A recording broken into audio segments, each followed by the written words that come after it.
Ang iba pang balita sa Visayas, hatid ni Jennifer Muniesa.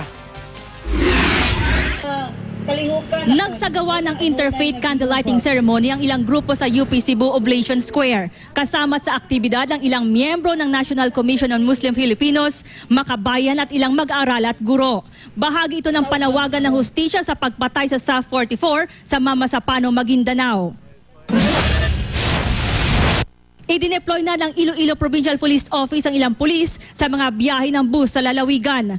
Bunsod ito ng serye ng krimen sa lugar, kabilang ng ilang pang-hold up sa mga bus. Ayon sa direktor ng IPPO, partikular nilang babantayan ng mga biyahe sa mga oras kung kailan karaniwang umaatake ang mga hold-upper. Namatay ang isang lalaki sa Pavia, Iloilo matapos sumalpok ang minamanehong motorsiklo sa isang taxi.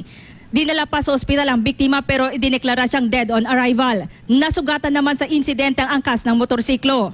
Ayon sa pulisya, galing Mandurriao ang motorsiklo nang makasalubong nito ang taxi sa isang intersection. Nasugatan din sa insidente ang mag-asawang sakay ng taxi. Sumuko naman ang taxi driver. Inaalam ngayon kung kakasuhan siya.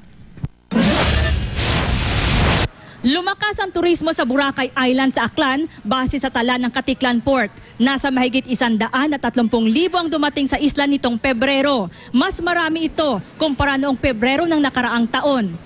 Dumami rin daw ang pumunta sa isla sa gitna ng ASEAN Chief Justice Meeting. Kasama sa pagpupulong ang 10 Chief Justices mula sa iba't ibang bansa sa Southeast Asia.